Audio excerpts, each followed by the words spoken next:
por escrito. Por escrito. Radio Anáhuac 1670 AM.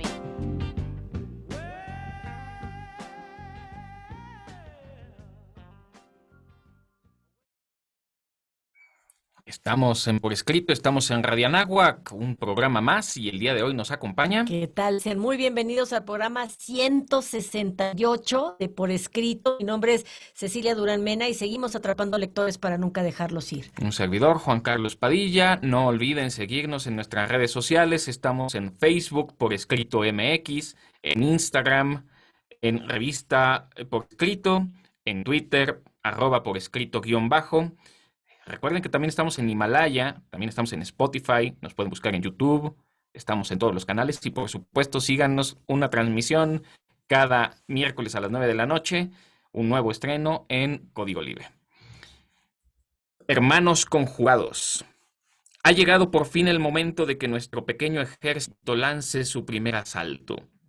En otro tiempo hubo un gentilhombre que libraba combates contra molinos de viento.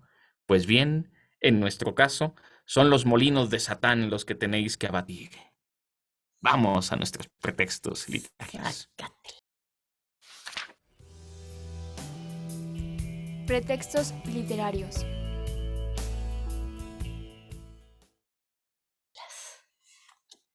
Ya en nuestros pretextos literarios, mi querida Setsi, conjugada. ¡Qué fuerte estuvo esto que leíste!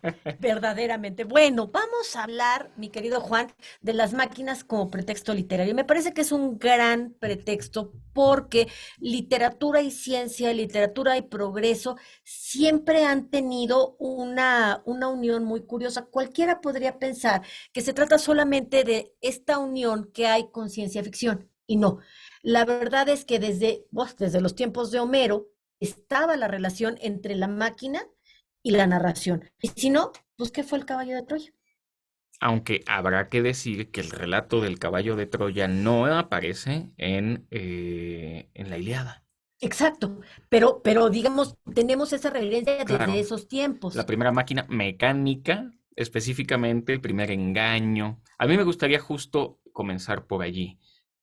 Vale la pena señalar cuáles pueden ser los grandes conflictos literarios. Y se dice que son 4. A ver. El primer conflicto es el conflicto del ser humano o del hombre contra el hombre. Aquí tenemos pues básicamente cualquier situación de guerra, de asesinato, de envidias. Es esta fricción de ser humano con ser humano. El segundo gran conflicto es el del ser humano contra la naturaleza o Dios. La naturaleza puede ser un volcán en erupción, puede ser un terremoto, puede ser una situación con alguna deidad del tipo de religión que fuera. La tercera sería la del ser humano consigo mismo. Y es este conflicto muy dostoyevskiano, donde está masticándose el conflicto interno. Y finalmente, el ser humano y la máquina. El ser humano contra la máquina es uno de los grandes temas de la literatura universal, que como bien señalas, desde la antigüedad, aunque no es la máquina como la conocemos el día de hoy, nos da por supuesto un extraordinario pretexto literario. Y claro, cuando nosotros estamos hablando de la máquina, ¿qué es lo que se nos viene a la mente? O sea, generalmente pensamos en artefactos que le ayudan al ser humano a que la vida sea más fácil. El problema y el conflicto que bien manejas, Juan Carlos, es que las máquinas y el ser humano no siempre han tenido una relación gloriosa. Y entonces la literatura se ha dedicado, por un lado, a promover la imaginación, porque muchas veces lo que se escribió después se convirtió en realidad. Me pongo a pensar, por ejemplo, en Julio Verne. En Julio Verne y el artefacto de 20.000 leguas de viaje submarino. Primero sucedió esto en la mente de Verne y después sucedió que pudieran llegar al fondo del mar. Primero sucedió que nos mandaron en globo a recorrer el mundo a que verdaderamente se pudiera volar, ¿no? Pero pienso también en cómo siempre el arte anticipa. Pienso en Leonardo da Vinci y pienso en todas las máquinas que nos dejó, y más de las que pudiéramos pensar, desde el pimentero este que se rota y que te sale el polvito, que es la servilleta, que es un gran invento, hasta hasta, bueno, artefactos para volar, artefactos para cavar, artefactos para la cocina, para la guerra, en fin, pero no siempre eran bien aceptados, aunque estaban planteados para hacerle la vida al ser humano más fácil. Ese es el gran conflicto, porque todo comienza ahí. Estaba pensando, por supuesto, en Leonardo da Vinci. Ciertamente algunos de sus inventos son inventos bélicos, como tomar por asalto un castillo.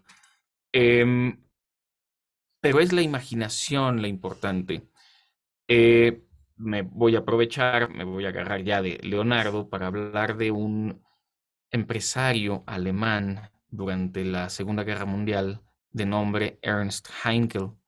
Mi abuelo coleccionaba libros de memorias de gente de la Segunda Guerra Mundial. En México había simpatía por el nacionalsocialismo. En aquella época esto era muy así, desde José Vasconcelos y su raza cósmica, Claro. pasando por el abuelo de muchos de nosotros, ¿no? Cuando lee uno las memorias, él trata de justificar un poco por qué le terminó vendiendo, por qué terminó fabricando aviones para el régimen. Y hablaba, sobre todo a principios del siglo XX, de esta fascinación por crear aparatos voladores que fueran más alto, que fueran más rápido, que fueran más lejos. Había una fascinación estoy pensando en el Zeppelin, que por supuesto también tuvo sus tragedias. Es este afán de construir una máquina que sea mejor y que ayude al hombre. El gran conflicto es cuando la máquina se vuelve contra el hombre y entonces hay un conflicto, porque si nosotros solo utilizáramos las herramientas y estas no tuvieran una resistencia, entonces no tendríamos ningún conflicto. El conflicto viene cuando esto empieza a darnos un poquito la vuelta. Y es que fíjate, Juan, o sea, sí hay máquinas que nos han hecho la vida mucho más fácil. Pensemos en la imprenta, señor, o sea, en la plancha, la licuadora, etcétera, ¿no? Pero yo me pongo a pensar también cómo muchas máquinas sí han sido vehículos de grande destrucción. Pienso en el Enola Gay.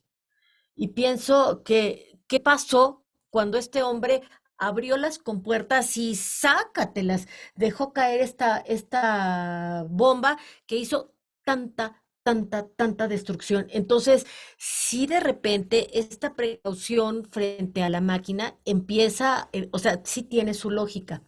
Emile Zola, que es como el padre del naturalismo, él estaba verdaderamente infatuado, porque esa es la palabra, obsesionado por el tren. Entonces, él en La bestia humana, él trata de comparar la forma a veces tan dura y tan fría que tiene un ser humano y la bondad que puede tener una máquina como la Liaison 453, que es el tren, la máquina de tren que en el momento en el que Solá escribía era un gran invento, ¿no? Y que sí transformó la fisonomía de París y de Francia entera y de Europa. Para cerrar esta primera sección, me gustaría hacer alusión a el momento en que la máquina empieza a cobrar una aceleración importante y a cambiar y modificar la vida humana, la revolución industrial. Sí. Y se dice que ha habido en realidad 3 revoluciones industriales. Yo podría incluso animarme a decir que hay 4. La primera es donde el carbón y el vapor de agua son las herramientas que hacen mover las máquinas. Después viene la electricidad. Y ya recientemente lo que tenemos es el Internet. Y es que estas fuerzas o estas formas de energía, llamémosle así, son las que van, perdón, el segundo es el dínamo, el combustible, digamos, la luz eléctrica, y el Internet viene a ser la siguiente ola de aceleración. Y tenemos también temas muy importantes y perfectamente vigentes el día de hoy. Estoy pensando en la prueba de Turing, que sería la prueba para que una máquina pudiera ser inteligente, que es el siguiente paso. Ya hablamos de alguna manera con Alexa, hablamos de alguna manera con Siri, todavía no se consigue una interacción absoluta, pero vamos por ese camino. Y hablar también del transhumanismo y de esta relación en la que el hombre se vuelve máquina. ¡Ay, jolín! Asusta un poco, ¿no? No se pierdan el programa. Vamos a la siguiente sección. Autor desconocido.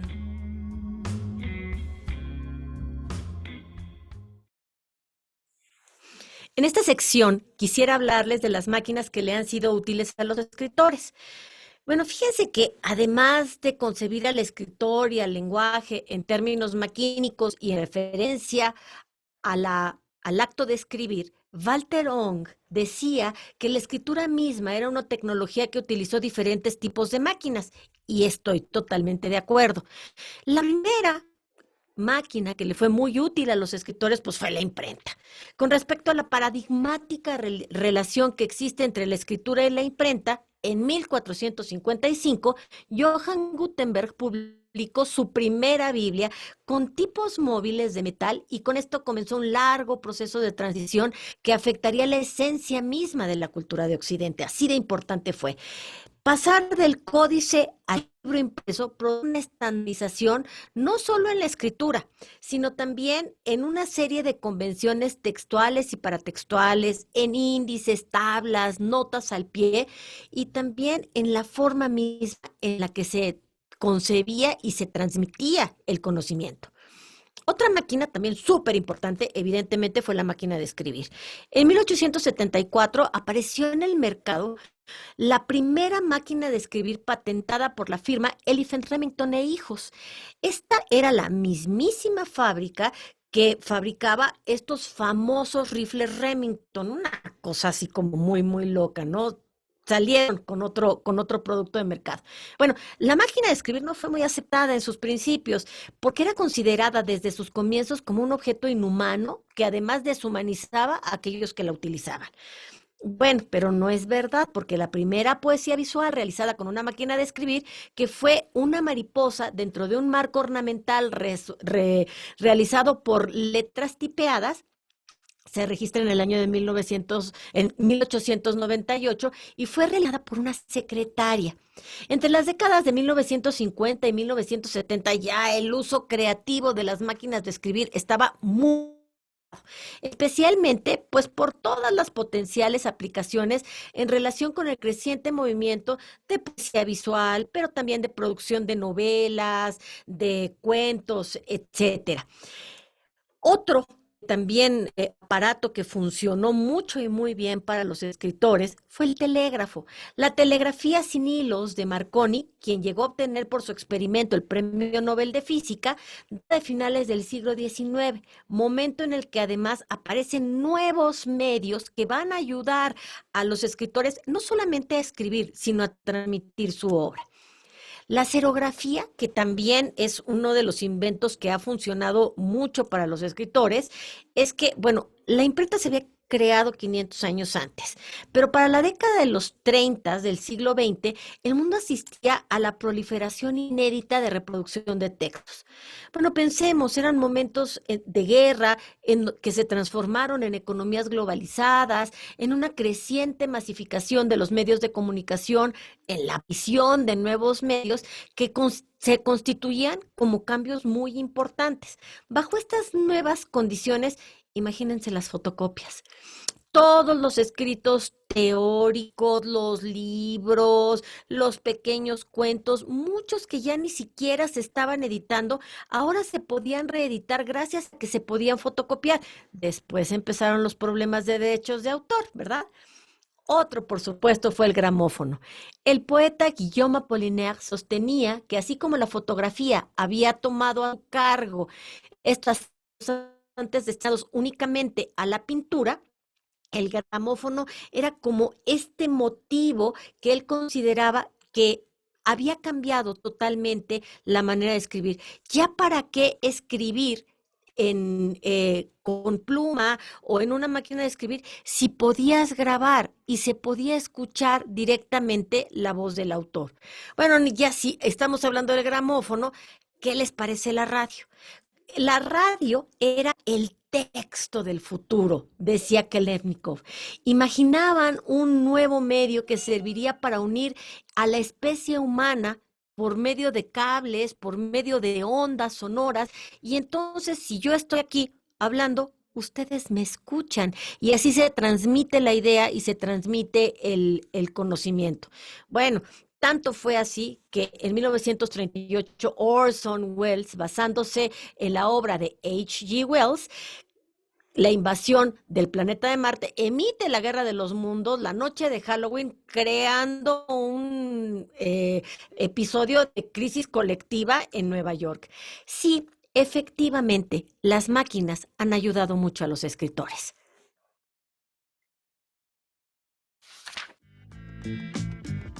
Conversaciones.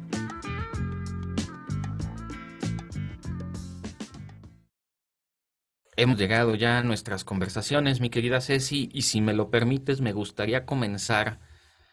No te voy a mentir, yo creo que esta historia es la que más me gusta y a partir de la cual fui tejiendo uno de los cursos que a mí más me gusta dar y creo que a mis alumnos les gusta tomar. Y tiene que ver con Ned Ludd. Ned Ludd es el nombre que adoptó o el seudónimo que adoptó un rompedor de máquinas. Así les llamaban. Estamos hablando de Inglaterra, 1812, 1816.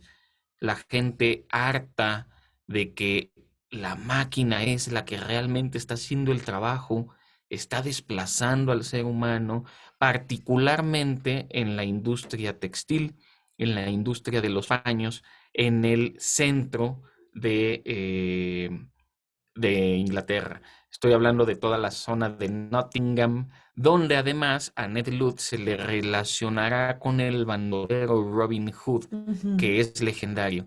Y de verdad fue un movimiento muy importante que lograron someter los empresarios, pero que les causó muchísimas pérdidas. Más o menos he hecho cuentas, ya después les recomendaré un libro. Estamos hablando de más de 20,000 máquinas destruidas en ese periodo. ¡Jo! Es impresionante, pero la idea es, la máquina nos está desplazando, la máquina está ocupando el lugar del ser humano. Y es que fíjate, Juan, yo hace ratito tú decías que había habido 4 revoluciones industriales y en realidad ahorita estamos viviendo un tiempo muy similar a los cuestionamientos de la primera revolución industrial. ¿Por qué? Porque o sea, nos estamos preguntando, en aquel tiempo más bien, se preguntaban si la máquina iba a sustituir al hombre. Y entonces dijimos, bueno, en todo aquello que tenga que ver con rutina, con algo que no tenga que ver con creatividad, etcétera, sí y se vale. Pero el ser humano siempre será creativo, será intuitivo, porque las máquinas son tontas. Pero ¿qué pasa cuando las máquinas ya no empiezan a ser tontas? ¿Qué pasa cuando las máquinas ya aprenden? ¿Y qué pasa cuando las máquinas le ganan a un jugador de ajedrez como Fischer? ¿O qué pasa cuando las máquinas ya pueden redactar una nota para la primera plana de un periódico? Entonces, ¿en dónde quedamos? Y ahí empiezo a entender un poco el pánico que tenían y por qué quisieron destruir esas máquinas. Y por qué entonces empezamos a tener estos miedos como el del planeta de los simios, en donde ¿qué va a ser de nosotros? O como Terminator, ¿no? En donde ya las máquinas entonces nos van a empezar a desplazar, pero las máquinas no tienen sentimientos. Entonces, ¿qué los va a detener? ¿Qué los va a llevar a que no haya una destrucción masiva? ¿Cómo van a aprender a protegerse? ¿Y dónde vamos a quedar nosotros? Entonces, ahí empezamos con todas estas cosas en donde el hombre máquina, como lo que quiere hacer Elon Musk, ¿tú te dejarías meter el chip de Elon Musk a la cabeza? Absolutamente no, Yo de tampoco. ninguna manera. A ver, este es uno de los temas que más me gusta y lo trabajo mucho con los alumnos. Ahorita me hiciste recordar que dicen que Nietzsche pensaba que la máquina es estúpida porque no puede dudar, y eso es bien importante. La máquina tiene memoria como nosotros y más que nosotros. La máquina tiene sentidos a través, digo, no es exactamente igual, pero los tiene. La máquina puede hacer de manera muy rápida cálculos. ¿Qué es lo único que todavía no tiene la máquina y que quizá es lo que todavía nos distingue de esto? Imaginación. Y la imaginación se conecta con el futuro. Y quizá por eso la máquina no puede generar conciencia. De ahí la prueba de Turing. La prueba de Turing consiste en, si yo estoy en un lugar y voy a pedir informes sobre algo y ponen una máquina y ponen un ser humano, y a mí no me es permitido, no lo sé, no puedo reconocer quién es el ser humano y quién es la máquina es lo suficientemente inteligente para hacerse pasar por un ser humano. Esta es la prueba de Turing. Y Alan Turing, recordemos que es esta persona que logró con los cómputos, digamos, es el padre de la informática, para decirlo rápido y de manera sencilla. Pero resulta súper interesante y súper movedor que hemos visto la evolución de la máquina y todavía no podemos alburear a Siri, pero el Todavía día no. en que se pueda, entonces ya estamos hablando casi del tú por tú. Sí, claro. O sea, cuando tú le preguntas, por ejemplo, a Siri qué es el amor, o qué son, o sea, te contesta una tontería, ¿no? Y la verdad es que a ti te hace reír.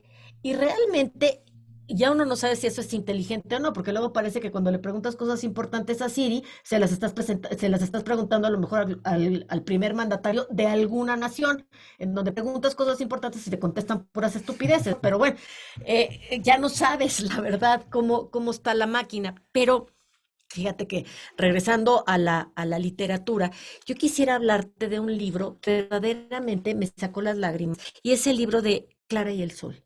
Clara es una máquina, y es una máquina, es un robot humanoide. Entonces, es un robot que tiene la capacidad de aprender muy rápido y de querer. Y es como una especie de muñeco que le compran a una chica que está enferma y que va a morir. Entonces, la máquina es tan capaz de entender que esta chica se está muriendo y que puede morir, que ella se da cuenta, esta máquina Clara, que no puede, o sea, quiere hacer algo, pero está en el extrarradio de sus fuerzas. Clara se carga con el sol, entonces para ella el sol es lo supremo, el sol es la trascendencia. Entonces Clara hace un camino hacia el sol para pedir que su dueña no se muera. No sabes, en un mundo ateo, una máquina que reza. Es interesante, es muy interesante. Sobre Déjame platicarte de el que me parece el cuento más fascinante de Franz Kafka. Uh, Yo sé que los profesores de preparatoria dejan la Metamorfosis, pero háganme caso y en lugar de leer la Metamorfosis, lean En la colonia penitenciaria. En esta obra llega un turista a una isla donde hay un guardia que hay un condenado a muerte y va a utilizar una máquina, pero parece que ya no quieren que se utilice esa máquina. ¿En qué consiste la máquina? Pues tienen que amarrar al individuo en cuestión, le tienen que amarrar la boca, le extienden las extremidades, lo que van a hacer es tatuarle con una aguja en la espalda el pecado que cometió o lo que él hizo, y de esta manera ah, entonces van a conseguir que se arrepienta y demás. ouch. Eh, Como este sujeto que llega a la isla no lo está pelando mucho, le dice, te lo voy a demostrar. La cuestión es que el mismo soldado que quiere hacer la demostración con un prisionero que terminará salvando la vida, va a poner mismo a la máquina. Y es interesantísimo porque te describe perfectamente cómo funciona la máquina. La máquina, por supuesto, ya no funciona bien y termina probando o tratando de probarle a este individuo que la máquina funciona. Es una cosa aterradora, asombrosa y fantástica. Híjole. A mí, ¿sabes qué me gustaba? Sobre todo de niña, imaginar estas máquinas como las del Tonto Coyote, como las de las caricaturas en donde ponían un yunque y ponían una vela y tenían un montón de mecanismos para que finalmente todo fallara, ¿no? Estaba pensando en la máquina del tiempo de Stephen Zweig. Esta máquina maravillosa, de muchos colores, que tenía palabras al azar, que tenía discos que daban de vuelta y que te ayudaba a viajar en el tiempo.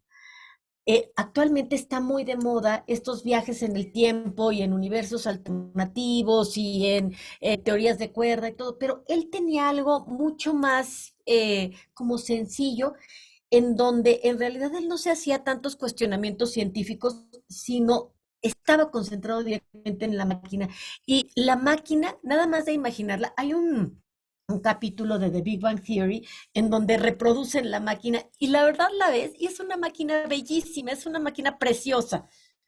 Bien, voy a contar una pequeña anécdota de cuando hice mi tesis de licenciatura. Mi directora de tesis, Ceci Sabido, me da un libro y me dice, te voy a hacer una pregunta de esto, como la gente no sabe de qué vamos a hablar, pues si no contestas vas a verte mal. Y yo estaba muy angustiado por el examen. Total, me dio este libro que ya he citado en otras ocasiones, La guía del autoestopista intergaláctico de Ay, Douglas sí. Adams. Y en esta obra crea el Consejo Galáctico una supercomputadora que se llama Pensamiento Profundo. La idea es construir una máquina que pueda responder a la pregunta acerca del mundo, el universo y todo lo demás. 10.000 años le lleva a la máquina hacer el cálculo y se hace una gran celebración para el día en que va a dar la respuesta. La respuesta es, que esa era la pregunta que me iba a hacer Cecilia el día del examen, que por supuesto no hizo, era solo para que me relajara. La respuesta es 42. La gente se queda pasmada. ¿Cómo 42? Ujú. Pues sí, lo calculé muy bien. La respuesta a la pregunta sobre el mundo, el universo y todo lo demás es 42. Ok, 42, ¿Y ¿qué? eso qué significa? Pues Ajá. no lo sé, yo tampoco. En realidad creo que no hicieron bien la pregunta. La guía del autoestopista intergaláctico con la máquina pensamiento profundo, no se lo pueden perder. Qué maravilla. Y es que fíjate que me haces pensar en una, pues en una anécdota que yo no sé si es leyenda o qué es, sobre las preguntas. Entonces, si tú quieres tener la verdadera respuesta, tienes que hacer la verdadera pregunta. Y así decía Einstein, si yo voy a tener que resolver el problema del mundo, dame 55 minutos para encontrar la pregunta adecuada y en 5 minutos te la resuelvo, no tengas En pendiente. la película de Yo Robot, basado en la obra de Isaac Asimov, le está diciendo constantemente el holograma, mis respuestas son limitadas, hazme la pregunta concreta, porque de otra manera no tengo la capacidad de responderte. Y Ujú. este es otro de los libros que tenía yo notado, Yo Robot de Isaac Asimov, que tiene mucha literatura al respecto. No podemos dejar de lado también, a mí me parece el gran antecedente de lo que hoy es el transhumanismo, Frankenstein, de Mary Shelley. Ok, quizá no es una máquina, pero es un híbrido muy extraño. Es un monstruo que tiene pedazos de muchas cosas y me parece que también Usan formaría una parte de esta máquina, Juan. literatura. Usan una máquina para Para darle poder vida. leer vida, por Ajá. supuesto. Estoy pensando también, y esto es un poquito más filosófico, por aquí tengo que engargolarlo, alguna de mis lecturas de la licenciatura, se llama El hombre máquina de Julien Offray de la Mettrie. Es en realidad un esfuerzo filosófico, porque en tiempos clásicos, Platón y Aristóteles nos decían que que el ser humano es alma y cuerpo, y siempre se tuvo esta idea dicotómica o del principio ilemórfico, así le llamamos en filosofía. Pero es la primera vez que concibe a alguien, estamos hablando de 1750 aproximadamente, que la situación en realidad es que el ser humano es como una máquina que funciona perfectamente. No se está pensando en el espíritu, sino que se está pensando que es el cerebro el que tiene las funciones y entonces el ser humano es un sistema. Hablar de sistemas es también como hablar de máquinas autopoyético que a sí mismo se va construyendo y dejando un poquito de lado toda esta idea clásica del alma y del espíritu, no porque no lo tenga el ser humano, sino sencillamente que esto ese es un argumento monista, es en realidad una unidad del ser humano, es una gran máquina. Y fíjate, eso sobre todo se puso muy, muy en boga como un pretexto literario después de las vanguardias. Porque durante las vanguardias, o sea, el ser humano estaba tan apabullado por lo que las máquinas hicieron, por lo que las máquinas destruyeron, por lo que las máquinas dejaron a su paso, que dijeron, híjole, esto no puedes hablar de otra cosa más que de el ser humano como extensión de esa máquina de destrucción. Y entonces, en esa condición, o sea, pienso, por ejemplo, en todos los manifiestos, sobre todo en los manifiestos futuristas italianos, de cómo hablaban de esta simbiosis entre el hombre-máquina y la máquina conducida por un hombre. ¿Dónde está la humanidad, Juan Carlos? ¿Dónde está? En ese año de 1919 que se publica el manifiesto, hay una pasión absoluta por Por la la máquina. máquina. Han pasado 100 años desde entonces y creo que tenemos una visión muy distinta. Quisiera hacer alusión ahora a una obra relativamente reciente de 2007 del francés Mathias Malzieu. Se llama Mecánica del Corazón. Es una historia, pues más bien de amor romántico en un personaje que tiene que estarle dando vueltas constantemente, que tiene que estar como logrando lo que necesite para que ese corazón siga funcionando. Es una historia, no voy a decir, por supuesto, adultos la pueden leer, más bien de corte adolescente, más bien de temas del amor, pero es Mecánica del Corazón, una buena novela para leer. Y el padre de la ciencia ficción. H.G. Wells con su máquina del tiempo. Ahora sí, esta máquina ficcional que es un relato sobre este científico de finales del siglo XIX que logra resolver el enigma de la cuarta dimensión, es decir, del tiempo que tanto le gusta a Juan Carlos, ¿no? Permitiendo construir un vehículo que tiene la capacidad de viajar a través del tiempo. Y entonces la historia nos cuenta estas vivencias después de haber viajado al año, escuchen esto, 802.701, donde con horror conoce el futuro de la humanidad y del universo en sí. ¿Te gustaría saber cómo va a estar la cosa en tantísimo tiempo? Creo que mejor me quedo. No soy muy de viajes en realidad, aunque sean a través del tiempo. Voy a hacer alusión ahora a una tetralogía de Philip Reeve. Se llama la tetralogía de las máquinas mortales. El primer libro se llama Máquinas Mortales. El segundo, El oro del cazador. Inventos infernales, el tercero. Y Un horizonte siniestro, el cuarto. No nos perdamos la tetralogía de las máquinas mortales de Philip Reeve. Qué gran programa, mi querido Juan Carlos. Siempre quiero agradecer a las personas que nos están ayudando, a Luis Carmona, a Arani Sánchez, Kiara Cortés, en la edición también, Daniela Muñoz, Carla Ángeles, Jocelyn Cabrera. Oye, porque hoy, ¿en dónde máquinas se metió Raúl, O sea, a lo mejor se fue a viajar en el tiempo. A mí se me hace que anda viajando en el tiempo. Saludos, mi querido Raúl, y saludos a mi querido Pepe, a quien le mandamos todo el cariño y toda la buena fuerza. Pepe, te extrañamos. Aquí andamos, Pepe. Vamos a aprovechar, tenemos un par de minutos más. Vamos a hacer alusión, que como siempre hacemos, a la cinematografía. A ver si tienes buena memoria, mi querida Ceci. ¿Metrópoli te suena? No. Metrópoli de Fritz Lang, 1924, si mi memoria no me falla, me puedo equivocar en la fecha, pero Metrópoli de Fritz Lang es como a partir de una máquina convertida en mujer se puede manipular a los trabajadores que hacen que la gran megalópolis, la metrópolis, funcione. Porque para que funcione la megalópolis, cualquier parecido con la realidad es mera coincidencia, se necesita de una serie de obreros que son los que hacen el trabajo pesado para los adinerados que viven arriba. Libro de cabecera. Esto me lo hizo recordar justo la obra que mencionaba de Kafka, porque el libro de cabecera es una película más bien de corte erótico en el que se enamora tanto de la persona que utiliza la piel como si fuera un lienzo. Wow. Y el lienzo, de manera macabra se termina convirtiendo en libro. Pensemos en Matrix, por supuesto. Es el gran conflicto del ser humano con la máquina. Si no han visto Animatrix, que es la que realmente explica qué es lo que hay detrás de Matrix, no se la pueden perder. Ex Machina, otra de las películas recientes. Robocop, hablando de transhumanismo. 2001, Odisea en el espacio y la máquina HAL, a la que hacen alusión también en otra máquina muy bonita que es la de Wall-E, que se apodera de la nave espacial y que piensa por sí misma y ahora lo que quiere es eliminar a los astronautas. 2001, Odisea en el espacio, no se la pueden perder. Hay otra que es la de los recolectores. En esta obra lo que hacen es tener órganos, la venta de órganos, pero si no pagas tú, si pierdes el crédito, entonces los recolectores tienen que ir a matarte para sacar el aparato que te está ayudando a vivir para poderlo revender. Es macabro. Black Mirror, no podemos olvidarlo. Hay otra serie también en Amazon Prime que se llama Mr. Robot. No podemos perdernos los robots universales de Rossum. La palabra robot viene del checo, robota.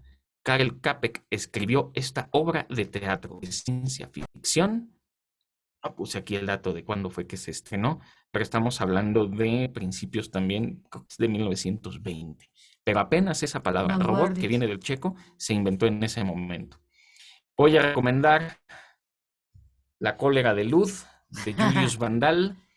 A ver, sí es un libro, no es una novela, es un ensayo, pero es un ensayo que habla de los destructores de máquinas entre 1812 y 1816. Y finalmente, hacer alusión a uno de mis videojuegos favoritos, mi querida Ceci. ¿Cuál? Que es Assassin's Creed Syndicate. Es todo el movimiento de las máquinas, el mero movimiento obrero posterior a los destructores de máquinas. Estamos hablando de 1868, es donde se desarrolla esta historia de asesinos en plena Inglaterra. Pero ahora sí, despedimos el Ahora programa, mi sí, querida nos Ceci. despedimos, mi querido Brandon. Muchísimas gracias. También a Fabiana Gutiérrez, que nos está, que siempre, siempre nos están asistiendo. Muchísimas gracias. Seguimos atrapando lectores para nunca dejarlos ir. Que su vida literaria sea gozosa.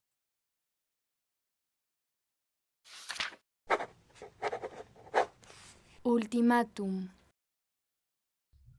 Esta máquina combina la mitad de un texto con la mitad de otro, yuxtaponiendo, permutando y cambiando constantemente su escritura y escupiendo libros, obras de teatro, poemas. Los espectadores son invitados a alimentar a la máquina con textos propios o de otros autores de su elección, y en pocos minutos podrán comprobar los resultados. The Tickert Exploded, William Burroughs, 1967.